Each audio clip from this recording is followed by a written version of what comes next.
श्री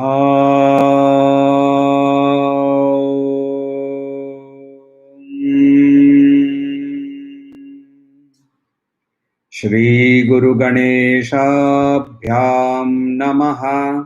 हरिः ओम। गीता स्वाध्याय 93 सेशन में आपका स्वागत है। अभी हम अध्ययन कर रहे हैं 6वां अध्याय आत्म संयम योग अथवा ध्यान योग, और हमने 36वें श्लोक का अध्ययन कर लिया है। उसको हम लोग और एक बार अभी दोहरा लेते हैं। असंयतात्मना योगो दुष्प्राप इति मे मतिः, वश्यात्मना तु यतता शक्यो वाप्तुमुपायतः। तो यहाँ श्री कृष्ण कह रहे थे कि जिसका मन कंट्रोल में नहीं आता है उसके लिए ये असंभव तो नहीं है, मगर बहुत डिफिकल्ट है। और जिसने कोशिश करके अपने मन को वश में कर लिया हो सही उपाय यूज करके, सही उपाय यूज करके का मतलब जोर करके नहीं, प्रोसेस फॉलो करके। जोर करके हम लोग मन को कंट्रोल कर लेते हैं, वो थोड़ी देर के लिए कंट्रोल में रहता है। मन जब फिर वापस इंद्रियों को कंट्रोल में करने लगता है तो हम वापस वही स्थिति में चले जाते हैं जहां हम लोग पहले थे। और इसीलिए यहाँ उपायतः, सही उपाय यूज करके जिसने कंट्रोल किया हो उसके लिए ये पॉसिबल है, ऐसा श्री कृष्ण कह रहे हैं। तो अब क्या हुआ कि यहाँ अर्जुन ये पूछते हैं कि तो फिर उनका क्या जो कि इस रास्ते में भटक जाते हैं, तो उन जो चलते चलते भटक जाते हैं, कहीं इधर उधर हो जाते हैं, तो उनके लिए क्या होगा, ऐसा सवाल पूछते हुए अर्जुन श्री कृष्ण को सवाल पूछते हैं। तो हम अभी वर्स नंबर 37 का अध्ययन करें। सो 37 में अर्जुन बोल रहे हैं, अर्जुन उवाच, उवाच का मतलब बोल रहे हैं। अर्जुन उवाच अयति अयतिः श्रद्धयोपेतो योगाचलितमानसः अप्राप्य योग संसिद्धिं काम गतिं कृष्ण गच्छति। तो यहाँ बोल रहे हैं कि अर्जुन बोल रहे हैं कि यहाँ से और एक चीज माने अभी जो है 3 श्लोकों को हम लोग अभी आज देखेंगे, 37, 37, 38 और 39। ये 3 श्लोकों का एक सेट ऑफ क्वेश्चंस है, और ये सवाल अर्जुन पूछ रहे हैं श्री कृष्ण को। तो यहाँ पहला एक सवाल यहाँ पूछ रहे हैं, यदि अयति ही एक एक करके पहले वर्ड मीनिंग ले लेते हैं। अयति ही यानी ढीला हो जाने पर, कोशिश ढीली हो जाने पर। श्रद्धयोपेतो, श्रद्धया उपेतः यानी श्रद्धा के साथ जो योग चलित मानसः, योगाचलित मानसः, योग जो मन जिसका इधर भटक जाता है। अप्राप्य योग संसिद्धि, तो योग के अंदर में समसिद्धि, हाईएस्ट पोजीशन नहीं मिलने पर काम क्या गति हो सकती है कृष्ण, ये बताओ। So here he is asking कि यदि जो श्रद्धा के साथ उपाय, सही उपाय करते हुए भी यदि उसको सिद्धि प्राप्त नहीं होती है, उसको सक्सेस नहीं मिलता है। सिद्धि यानी यहाँ वो जो अष्ट सिद्धि की बात नहीं कर रहा हूँ, ना तो श्री कृष्ण यहाँ अष्ट सिद्धि की बात कर रहे हैं। सम सिद्धि माने सक्सेस, सिद्धि द वर्ड सिद्धि का मतलब होता है सक्सेस। तो सिद्धि जिसको नहीं मिली, तो जिसने सिद्धि नहीं प्राप्त की उसका क्या होगा। जो साधक होता है यहाँ, वो गुरु का और शास्त्र का जो वचन है उसे वो एक्सेप्ट जरूर कर लेता है, मगर देखिए वो यात्रा में अकेला उसको चलना है। और ये हम लोगों ने पहले भी देखा है, बहुत सारे उदाहरण इसके बारे में देखे हैं कि गुरु हमें दिशा दिखा सकता है, शास्त्र हमें उपाय बता सकता है, मगर करना हमें अकेला ही करना पड़ता है। इस यात्रा में कोई भी सहचरी नहीं होती है, ना सहचर होता है, ना कोई सहयात्री होता है। सहयात्री जो है वो सारे इधर-उधर अपने-अपने पथ पे चल रहे हैं। जब हम मिलते हैं तो सत्संग होता है, मगर यात्रा साथ में नहीं होती है। क्योंकि ध्यान करते समय क्या बताया है श्री कृष्ण ने? रहसी, एक एकाकी, ऐसे वर्ड यूज किए हैं। तो ये अकेले में बैठकर सीक्रेटली हमें ध्यान करना है। तो हम हर एक व्यक्ति, और ये जर्नी तो इंटरनल है, बाहरी तो है ही नहीं। ये नहीं है कि हम तीर्थ यात्रा पे चल रहे हैं, चलो एक साथ एक झुंड बना लो, केदार जाते हैं और बद्रीनाथ जाते हैं, अमरनाथ जाते हैं। वो यात्रा और ये यात्रा में बहुत अंतर है। ये यात्रा इंटरनल यात्रा है। इंटरनल यात्रा में बाहरी कोई, इसके अंदर में कोई विकार, कोई कुछ चेंज होता भी नहीं है। तो इसके लिए पहला है कि इसके पास उसके यात्रा में अकेला उसको जाना है, और उसके पास जो रोड मैप है वो भी एक अप्रोक्सीमेट रोड मैप है। आप कभी अपने घर पे जो एल्डरली कोई जो रसोई करते हैं, उनको पूछिएगा कि ये बहुत अच्छा बना था, इसमें आपने कैसा बनाया? वो कभी भी आपको नाप नहीं बता पाएंगे। वो क्या बताएंगे? थोड़ा सा XYZ इंग्रेडिएंट, थोड़ा सा धनिया डाल दो, एक मुट्ठी जो भी हो, कोई कोई मसाला डाल दो, ऐसा कुछ भी। वो एक अप्रोक्सीमेशन से काम करते हैं। क्यों? क्योंकि वो इंस्टिंक्टिवली वैसा होता है। तो इसीलिए गुरु भी जब हमको डायरेक्शन देते हैं तो exact step by step direction नहीं होता है, क्योंकि यात्रा मुझे अकेले में करनी है, एक्सपीरियंस मैं कर रहा हूं। तो मेरे गुरु भी मुझे उनके एक्सपीरियंस के माध्यम से एक अप्रोक्सीमेट जनरल डायरेक्शन दे सकते हैं। दूसरा, मेरी जो पर्सनल एक्सपीरियंसेस हैं, जो मेरी स्वयं अनुभूति है, जो मेरी जो वासनाएं हैं, ये वासनाएं और अनुभूतियां मेरी खुद की हैं और यूनिक है। इनको, ये दूसरे किसी में ये कॉम्बिनेशन नहीं है। तो इसीलिए मन के अंदर में भय और संशय होना ये अनुचित नहीं है, ऐसा होगा ही। और ये मानते हुए अर्जुन यहाँ पूछते हैं दो चीज। यहाँ सवाल उनका बहुत इंटेलिजेंट सवाल है, बहुत इंपॉर्टेंट सवाल है, और हम सबके लिए ये इंपॉर्टेंट सवाल है। ये पहला है कि जो साधक जो है वो उसने यात्रा श्रद्धा के साथ उसने शुरू की है, और कर चलते चलते उसका मन भटक गया है, चलित मानसः, या फिर और उसने योग अवस्था नहीं, और वो योग अवस्था में नहीं पहुंचा है। तीन चीज यहाँ, तीन स्टेटमेंट कर रहे हैं। एक, वो श्रद्धा के साथ काम कर रहा है। दूसरा, वो उसका मन भटक गया है, और वो उसका फाइनली वो योग अवस्था में नहीं पहुंचा है। तो ऐसे व्यक्ति का क्या होगा? तो ऐसे व्यक्ति का क्या होगा उसके पहले यहाँ हमें एक वर्ड जो यहाँ यूज किया है अर्जुन ने, उस वर्ड को समझना बहुत इंपॉर्टेंट है। उस वर्ड के अंदर में ये वर्ड हम लोगों ने बहुत बार इधर उधर तरह तरह के यूज में हम लोगों ने किया भी है और देखा भी है, मगर इसका अर्थ हम शायद नहीं समझे हैं। ये वर्ड है श्रद्धा। श्रद्धा का मतलब क्या? तो जब श्राद्ध करते हैं तो श्रद्धायुक्त कार्य जब करते हैं तो उसे श्राद्ध कहते हैं। तो एक्चुअली फॉर दैट मैटर श्राद्ध वर्ड अभी सिर्फ पितृ श्राद्ध के साथ जुड़ गया है, मगर पितृ श्राद्ध इज द कंप्लीट वर्ड। कोई भी कार्य जब हम श्रद्धा के साथ करते हैं तो वो श्राद्ध बन जाता है। तो इसीलिए यहाँ विवेक चूड़ामणि के अंदर में भगवान शंकराचार्य बोलते हैं, शास्त्रस्य गुरुवाक्यस्य सत्य बुद्ध्य वर्धारणम सा श्रद्धा कथित सद्भीर्यया वस्तुपलभ्यते।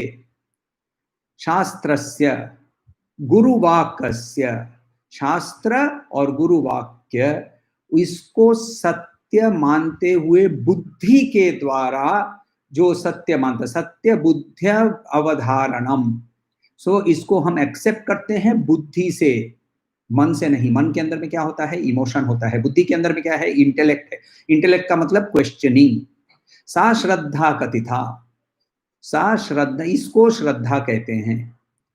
सद्भीर्यया वस्तु उपलभ्यते। तो यहाँ क्या बोल रहे हैं कि जो राइट अंडरस्टैंडिंग के साथ जो शास्त्र में लिखा हुआ है और गुरु वाक्य है, इसको जो समझता है, इसी को हम श्रद्धा कहते हैं। एक होता है अंधविश्वास। यहाँ बुद्धि के उपयोग के बगैर ही इसको हम किसी चीज को सच्चा मान लेते हैं। शायद इसके बारे में हम लोगों ने एक एग्जाम्पल देखा था, वो काली बिल्ली वाला। तो काली बिल्ली वाला एग्जाम्पल जो है, वैसा ही एग्जाम्पल कि काली बिल्ली यदि रास्ता काट जाएगी तो मुझे उसको लाइन को काटना नहीं है, दूसरे किसी के लिए वेट करना है, वो काटेगा, उसको भुगतने दो। तो इसको अंधविश्वास कहते हैं। दूसरा होता है अविश्वास। बिना सोचे ही उसको कहते हैं ये तो गलत है। तुम भगवान में विश्वास करते हो, अरे ये कोई विश्वास करने की चीज है? अच्छा, he has he examined that particular belief? खुद नहीं, ही हैज नॉट एग्जामिन्ड। तो हेल्दी फेथ, श्रद्धा क्या चीज है? जिसके अंदर में इस चीज को हम मनन करते हैं, इसके लॉजिकल कॉन्ट्राडिक्शन समझते हैं, गुरु के पास उसको जाकर क्लैरिफाई करते हैं। ये चीज को जब हम समझने की कोशिश करते हैं, तब जाकर हमें समझ में आता है कि ये इसको इस चीज को श्रद्धा कहते हैं। उपनिषद के अंदर में वर्ड है अन्नम ब्रह्म। अन्नम ब्रह्म क्या है? व्हाट इज, हाउ कैन अन्नम बी ब्रह्म? समझने की कोशिश करना, इसके ऊपर मनन करना। इसके मनन करने के बाद तो शास्त्र ने मुझे बताया अन्नम ब्रह्म। अन्नम ब्रह्म क्या है? अन्नम का मतलब क्या है? तो ये शरीर अन्नम से बना हुआ है, अन्न से ये शरीर बना हुआ है, तो शरीर क्या ब्रह्म है? वो शरीर भी ब्रह्म का अंश है। ऐसा यदि मेरे अंदर में एक डाउट आता है, फिर वो डाउट को जाकर यदि मैं अपने गुरु के पास कंफर्म करता हूँ, गुरु के साथ इसके बारे में डिस्कशन करता हूँ, तब जाकर इसे हम कहेंगे कि ये श्रद्धा युक्त विचार हो रहा है। तो श्रद्धा के अंदर में दो बड़े बड़े कंपोनेंट, एक गुरु वाक्य, दूसरा शास्त्र, तीसरा कंपोनेंट, दोनों को बुद्धि और विवेक के द्वारा एक्सेप्ट करना। और इसके अंदर में लॉजिक से सब कुछ एक्सप्लेन नहीं होता है, ये भी समझना जरूरी है। जैसे कि अभी मैंने पीला रंग का टी शर्ट पहना हुआ है। पीला रंग का टी शर्ट है, इसको आप लॉजिक से समझा सकेंगे क्या किसी को? लॉजिक से इसे समझाना संभव नहीं है। फॉर एग्जाम्पल, कोई कलर ब्लाइंड है यदि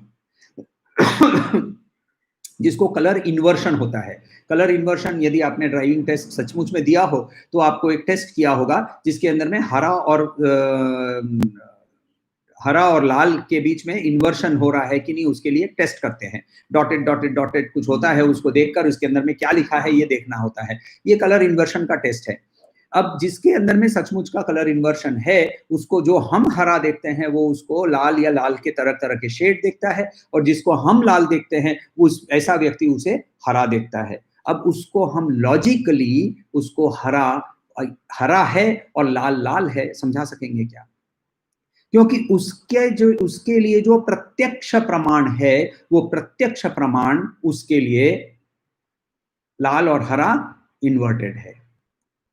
तो इसीलिए कुछ चीज जो लॉजिकली समझ में नहीं आती है, उस चीज के लिए हम किसी से जाकर, तो पहले हमारा खुद का प्रत्यक्ष प्रमाण, और वो इंपॉर्टेंट है। फिर वो प्रत्यक्ष प्रमाण किसी आप्त व्यक्ति के पास से, जिसको हम गुरु मानते हैं, उसके पास से उसकी कंफर्मेशन लेते हैं, और उसकी कंफर्मेशन भी शास्त्र युक्त होनी चाहिए। और इसीलिए जब हमें गुरु के पास जाने के लिए श्री कृष्ण ने कहा था, तब हमें बताया था कि ज्ञान तत्वविद, ज्ञानी और तत्वविद दोनों, पर्सनल एक्सपीरियंस एंड शास्त्र जानने वाला ऐसा व्यक्ति के पास जाओ। तो यहाँ श्री कृष्ण के पास अर्जुन जब सवाल कर रहे हैं, ऐसा शक होना, ऐसे मन के अंदर में संशय होना, ये उचित है। और उसका संशय क्या है जानते हैं? एक्चुअल संशय, उसका संशय ये है कि ऐसा व्यक्ति यदि मैं बनूं, तो क्या मैं मझधार में अटक जाऊंगा क्या? मैं मझधार में अटक जाऊंगा। मझधार का मतलब यहां तक, इस स्टेज तक श्रद्धा युक्त होकर, श्रद्धा के साथ जब वो व्यक्ति काम करना, इस पथ पे काम करना शुरू किया है, तो उसके अंदर में वैराग्य प्राप्त हो गया है। वैराग्य प्राप्त होने पर उसने मटेरियल वर्ल्ड को से आसक्ति हो चुकी है और उसने नदी पार नहीं की, तो उसको दूसरा किनारा मिला नहीं और उसने ये वाला किनारा छोड़ दिया है। ऐसे व्यक्ति इस तो क्या है कि उसको अब विषय, वस्तु, व्यक्ति इसके प्रति कोई आसक्ति नहीं है। तो वहां वो अभी अपना यत्न वहां नहीं करेगा, वहां वो एफर्ट नहीं लगाएगा। एफर्ट उसको लगाना है, उसके मन में वैराग्य प्राप्त हुआ है और तीव्र वैराग्य यानी मुमुक्षुत्व पैदा हुआ है, तो वो नदी पार करने की कोशिश कर रहा है, संसार रूपी नदी को पार करने की कोशिश कर रहा है। और संसार रूपी नदी को पार करते हुए वो मझधार में यदि बह गया तो उसको क्या दोनों में से कुछ नहीं मिलेगा क्या? उसको दोनों में से कुछ नहीं मिलेगा क्या? ऐसा ये सवाल अर्जुन का सवाल है। बोलते हैं अप्राप्य योग संसिद्धिम कम गतिम कृष्ण गच्छति। कहाँ जाएगा, किस कौन सी गति पे वो पहुंचेगा? तो ऐसी इसके लिए उसके लिए दो पॉसिबिलिटी यहाँ वो बोल रहा है। एक है कि ये योगी, उसकी जो शरीर है वो मझधार में यानी रास्ता पार करते समय या नदी पार करते समय वो डूब गया, शरीर उसका खत्म हो गया, युक्त होने के पहले वो मर गया, शरीर मर गया। या दूसरा, उसका मन किसी विषय, वस्तु या व्यक्ति के प्रति आकर्षित हो गया, तो ऐसा इसके बारे में क्या होगा? ये अर्जुन का सवाल है। आगे इसी सवाल को वो आगे बढ़ाते हुए पूछता है, कच्चिन्नो भय विभ्रस्त छिन्न भ्रम इव नश्यति अप्रतिष्ठो महाबाहो विमूढ़ो ब्रह्मण पथि पथि। कच्चिन यानी कच्चित, यहाँ संधि के साथ वो कच्चिन हो गया है। कच्चित वेदर न उभय विभ्रष्ट, विभ्रष्ट यानी दोनों से वो भ्रमित हो जाने पर, छिन्न टूटा हुआ, छिन्ना भ्रम, भ्रम यानी अभ्रम, यानी अभ्रम का मतलब होता है बादल। छिन्ना भ्रम इव जैसे, नश्यति जैसे बादल जो बिखर जाता है वैसे, अप्रतिष्ठो बिना कोई सपोर्ट का, महाबाहो यानी ये इसका मीनिंग देखे हैं हम लोगों ने कृष्ण को बोलते हुए। विमूढ़ो, विमूढ़ो का मतलब, विमूढ़ का मतलब होता है डिल्यूडेड, बिविल्डर्ड, यानी जिसके अंदर में मोह प्राप्त हो गया है, मोह वापस उसके अंदर में पैदा हुआ है।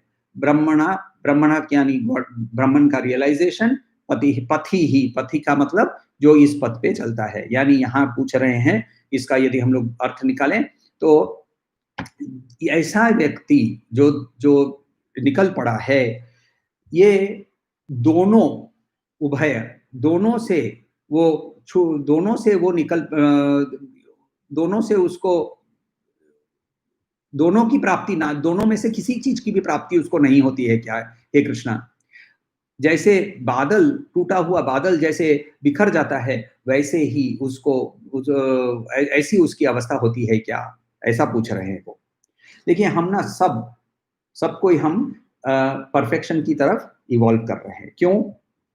क्योंकि हम सब कोई उसी ब्रह्मन का अंश हैं और वापस घर जाने की प्रक्रिया सब के अंदर में जानते हुए भी या अज्ञान अवस्था में हम उनकी ओर ही वापस जा रहे हैं। इसका प्रमाण हमें शास्त्र में ही हमने अध्ययन ऑलरेडी किया हुआ है। चैप्टर 4 के अंदर में श्री कृष्ण ने कहा था, ये यथा माम प्रपद्यन्ते तां तथैव भजाम्यहम् मम वर्तानुवर्तन्ते मनुष्या पार्थ सर्वशः।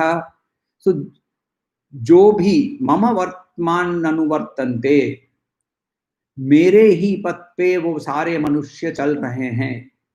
सब कोई, सारे मनुष्य, कोई भी अपना जो भी पाथ फॉलो कर रहा हो, जो भी whatever be his way of trying to go do anything in this world, in whatever way बोलते हैं, ये यथा माम प्रपद्यन्ते, इन whatever way, जैसे भी, ऐसा नहीं कि सिर्फ ब्रह्म जिज्ञासा ही एकमात्र पथ है।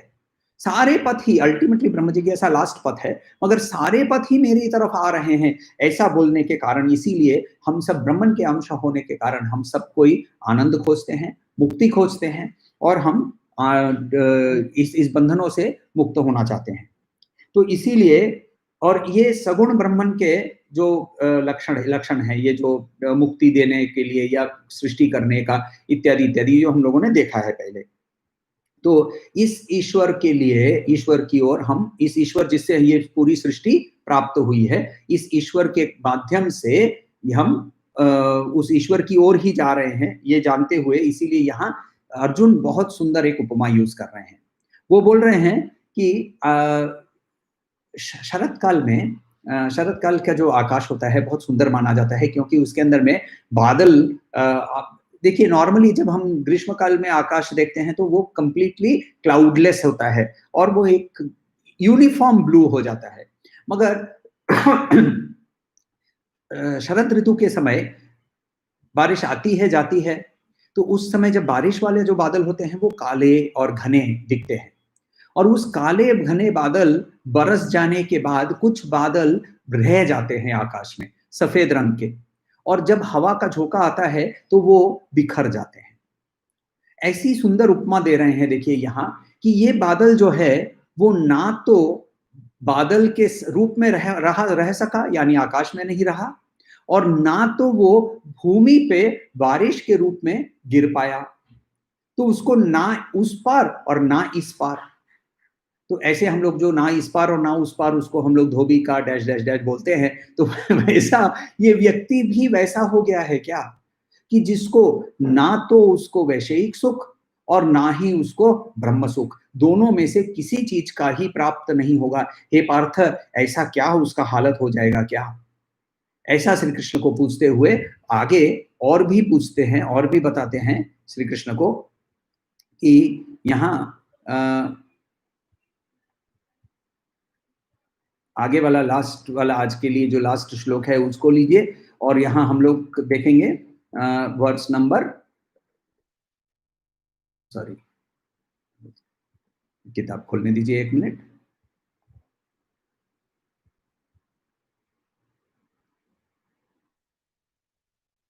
वर्स नंबर 39, और वर्स नंबर 39 में एतन्मे संशयं कृष्ण छेत्तुम् अहर्ष्य शेषतः त्वदन्य संशयस्यास्य छेता न ह्युपपद्यते। एतन्मे, एतत् यह में मेरा, संशय, संशय यानी डाउट, शंका, कृष्ण, कृष्ण वर्ड तो हम जानते हैं, छेत्तुम, छेत्तुम यानी छेद करना, यानी इसको हटाना, छेत्तुम अहर्षि, अहर्षि का मतलब कर सकते हो, अशेषतः कंप्लीटली, बिना कोई कुछ रेसिड्यू रहते हुए, जिसमें कुछ शेष नहीं रह जाएगा, ऐसे तुम इसको हटा सकते हो।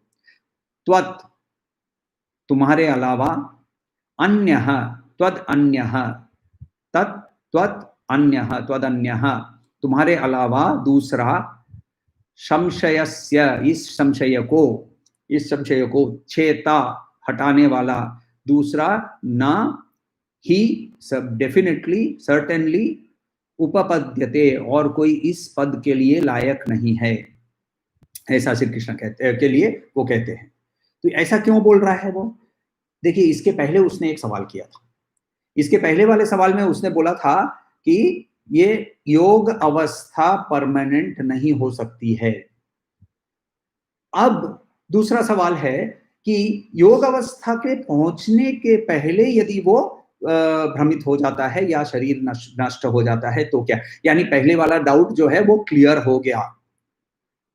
पहले वाले डाउट के बारे में श्री कृष्ण ने बहुत क्लियरली कहा, उनको आंसर दिया, और आंसर को समझते हुए उसने बहुत क्लियरली यहाँ कह दिया कि यस आई एग्री, वश्यात्मना तु यतता शक्यो वाप्तुम उपायतः। ये समझ लिया मैंने कि यदि मैं मन को वश में ला सकता हूँ तो, और सही उपाय से, तो मुझे योग अवस्था परमानेंटली प्राप्त हो सकती है। वो आंसर उसका बहुत क्लियरली समझ में उसको आ गया। इसीलिए नया डाउट पैदा होता है।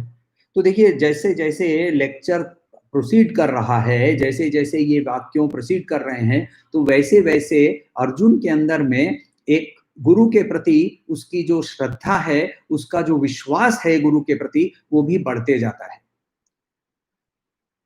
जब हम किसी सद्गुरु हमारे लिए जब प्राप्त होते हैं और तब भी हमारे हमारे मन के अंदर में ये तो शरीर वाला ही कोई व्यक्ति है, राइट? और हम भगवत गीता में तो देख चुके हैं कि वो जिग्रन श्वसन स्वपन, तो वो भी कर रहा है, वो मैं जो कर रहा हूँ वही कर रहा है। सत्य साई बाबा के बारे में किसी एक वेस्टर्न ऑथर जो उनके साथ काफी घूमा था, I forget the name of the book, तो वहां उन्होंने बहुत इंटरेस्टिंगली लिखा था कि it is difficult to accept the divinity of somebody who knocks on your door and says please lend me your shaving razor. तो सत्य साई बाबा ने शायद वो दोनों जन कहीं रुके हुए थे और वो सत्य साई बाबा जाकर ये नाइजीरिया वो गए थे, शायद नाइजीरिया नहीं, याद नहीं आ रहा है, युगांडा गए थे, Uganda, that was his only foreign trip. और वो युगांडा की उस ट्रिप के अंदर में वहां जिसके कहीं जहां रुके थे, उन्होंने वो कॉरिडोर क्रॉस करके इसके दरवाजे पे नॉक करके बोला था कि तुम्हारा रेजर दो मुझे। तो वहां ये ऑथर बोलते हैं कि it is very difficult to accept the divinity of somebody who crosses the who knocks on your door and asks to borrow your razor. वैसा ही हमको भी ये लगता है कि इसको ये सचमुच में मुझे पार करा सकता है क्या? मगर जैसे जैसे ऐसे व्यक्ति का जो ज्ञानी है और तत्वविद है, उसके संस्पर्श में जब हम आते रहते हैं और उनके आचरण को समझने लगते हैं, और उनकी जब हमारे लिए एडवाइस और समझ में आने लगती है, तो क्या होता है, विश्वास बढ़ते जाता है। बैजू बावरा का मेंशन मैंने पहले भी किया था। बैजू बावरा की यदि मूवी में मन तड़पती, यदि आप जो गाना है उसको यदि आप सुने, तो उसमें एक लाइन आती है, बिन गुरु ज्ञान कहाँ से पाऊं। तो गुरु के बिना स्पेसिफिक नॉलेज, क्योंकि हमें देखिए दोनों की जरूरत है, स्क्रिप्चर एज वेल एज गुरु। स्क्रिप्चर जनरलाइज्ड आंसर देता है और गुरु स्पेसिफिक आंसर देता है। तो इसीलिए उपनिषद भी वहां क्या बोलता है, उत्तिष्ठ जाग्रत प्राप्य निबोधतः, बहुत क्लियरली बोलता है, उठो जागो और जो जानता है उसके पास जाओ, जो जानता है उसके पास जाओ। तो reach the learned ones, experienced ones. Shvetashvatara Upanishad जो है उसके लास्ट वर्स के अंदर में बहुत सुंदर से बोलता है कि यस्य देवे परा भक्ति यर्था देवे तथा गुरौ।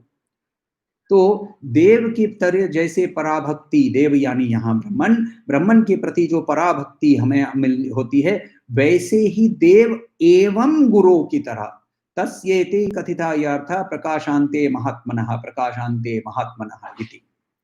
तो इसको इल्यूमिनेशन, प्रकाश मिलेगा, मिलेगा दो बार बोलकर, तस्येते कथिता यार्थ, ऐसे ही बताया जाता है, यस्य देवे पराभक्तिर यथा देवे तथा गुरो, जो देव है वैसा ही गुरु के प्रति वैसा ही श्रद्धा होनी चाहिए। तैत्तिरीय उपनिषद के अंदर में मातृदेवो भव, पितृदेवो भव, अतिथि देवो भव, आचार्य देवो भव, आचार्य को भी देव का तुल्य, देवता तुल्य स्थान दिया हुआ है।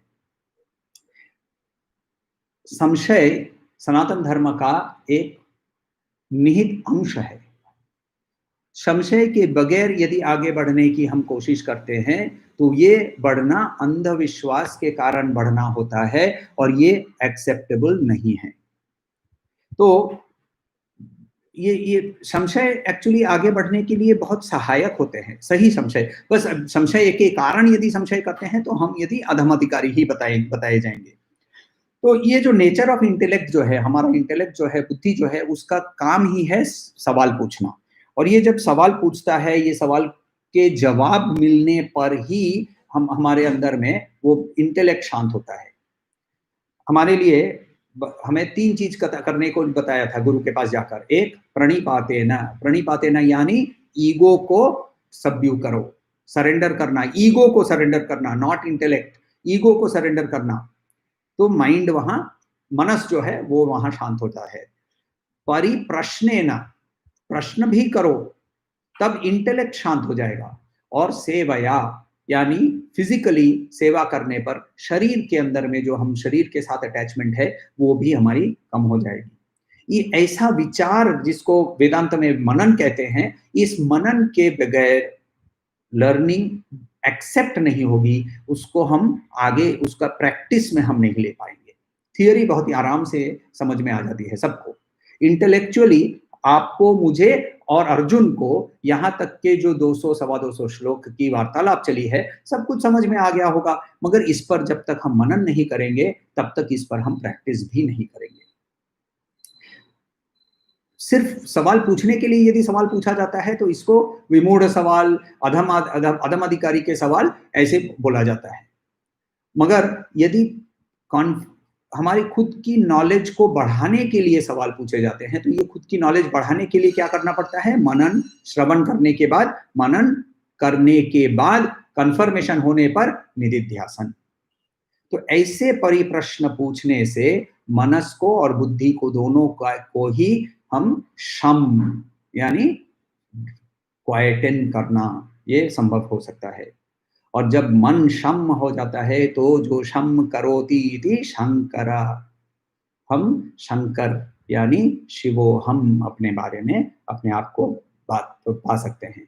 तो इस ऐसी भूमिका को समझते हुए कि ये प्रश्न परिप्रश्न था, श्री कृष्ण इन सवालों का, इस सिचुएशन का आंसर वर्स नंबर 40 में हमें देंगे, उसका जिसका अध्ययन हम अगले सोमवार को करेंगे। कोई सवाल हो तो पूछिएगा।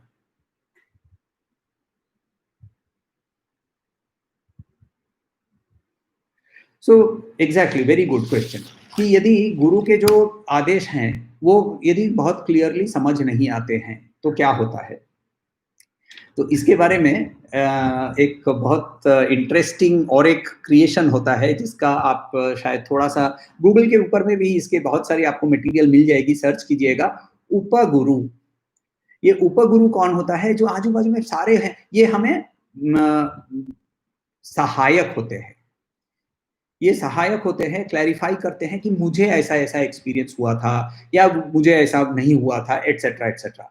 याद रखिए, उपगुरु का उपदेश नहीं लेना है, उपगुरु के खुद की जो अनुभूति है वो यदि वो शेयर करने को तैयार हो तो उससे शेयर करवाइए।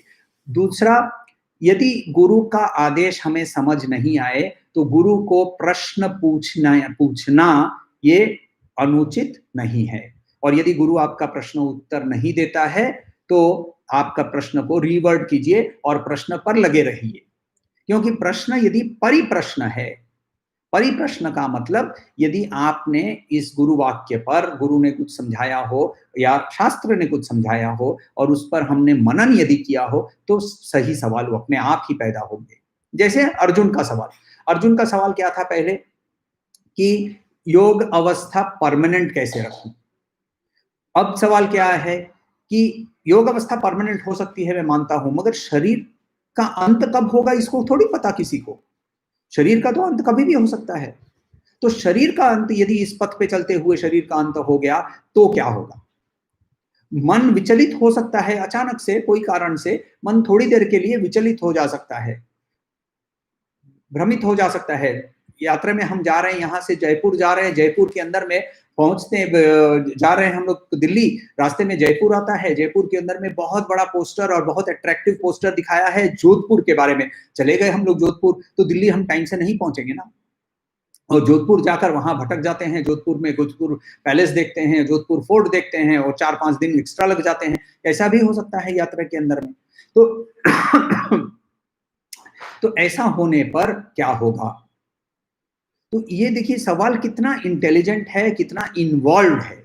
मनन किए बिना ऐसा सवाल पैदा होता नहीं है, और इसीलिए आपके जो सवाल है ये भी सवाल बहुत मनन किया हुआ ही सवाल है कि यदि हमारे अंदर में ये आस्था, ये स्थिरता यदि नहीं आती है तो फिर हम क्या करें? हमारी इमेच्योरिटी के कारण है। जब हमको समझ में आ रहा है तो उस मेच्योरिटी को डेवलप करने के लिए खुद वापस मनन करें, वर्ड्स को चेंज करें और उस सवाल को लेकर वापस हमारे जो भी हमारे जिसको हम गुरु मानते हैं उस गुरु के पास वापस जाएं।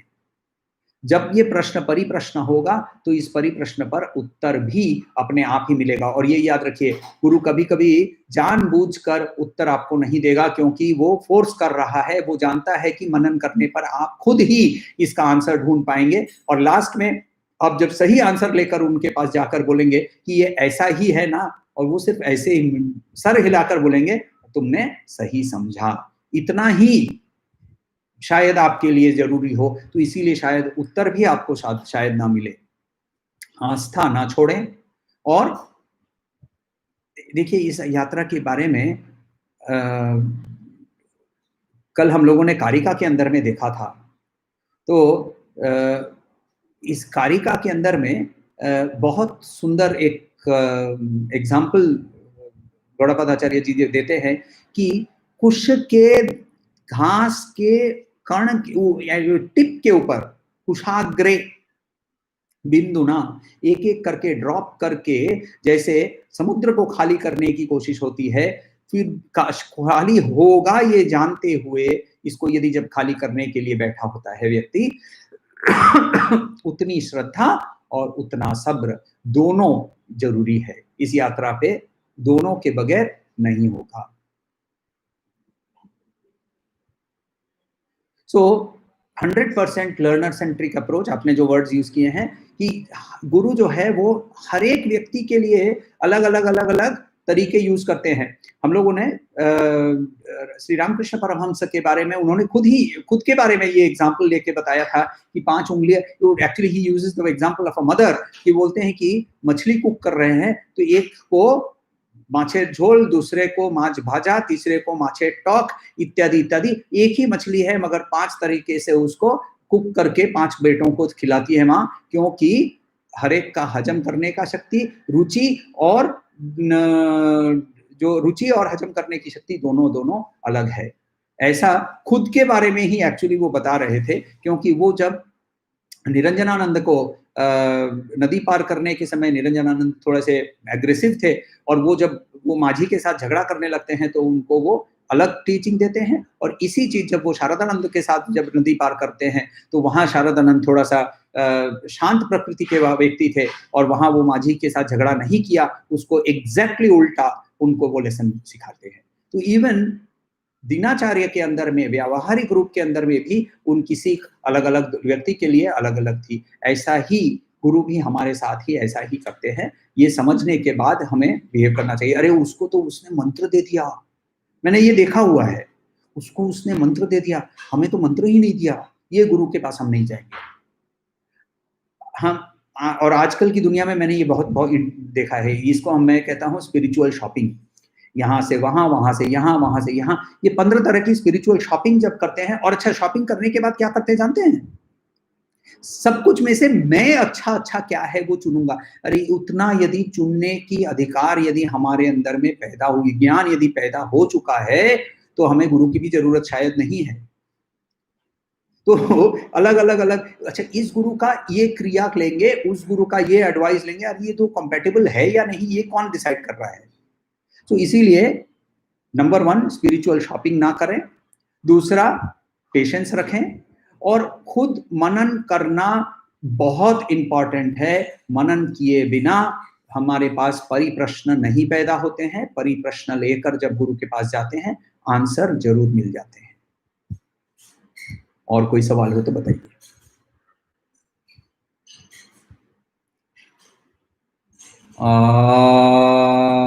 शांति शांति शांति।